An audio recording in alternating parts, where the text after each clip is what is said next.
நாகை மாவட்டத்தில் 12 கிராமங்களில் இந்த ஆண்டு 20,566 ஆலிவர் ரெட்லி ஆமை முட்டைகள் சேகரிக்கப்பட்டுள்ளதாக வனத்துறையினர் தெரிவித்துள்ளனர்.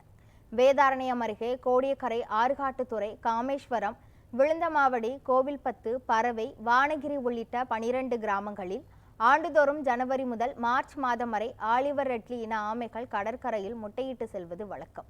இவற்றை நாய், நரி போன்ற விலங்குகள் மற்றும் சமூக விரோதிகளிடமிருந்து காப்பாற்றும் வனத்துறையினர் முட்டைகளிலிருந்து வெளிவந்த ஆமை குஞ்சுகளை கடலில் விட்டுவிடுவார்கள். அந்த வகையில் இந்த ஆண்டு 20,566 ஆலிவர் ரெட்லி ஆமை முட்டைகளை சேகரித்து உள்ளனர். 1972ஆம் ஆண்டு முதல் இந்த பணியை செய்து வரும் வனத்துறையினர் இதுவரை 10 லட்சத்திற்கும் மேற்பட்ட ஆமை குஞ்சுகளை கடலில் விட்டுள்ளதாக தெரிவித்துள்ளனர். கடலில் விடப்படும் ஆமை குஞ்சுகள் 25 ஆண்டுகள் கழித்து மீண்டும் இதே பகுதிக்கு வந்து முட்டையிடும் எனவும் கூறிய வனத்துறையினர், வெப்பநிலையை பொறுத்தே ஆமை குஞ்சுகள் முட்டைகளிலிருந்து வெளிவரும் என தெரிவித்தனர்.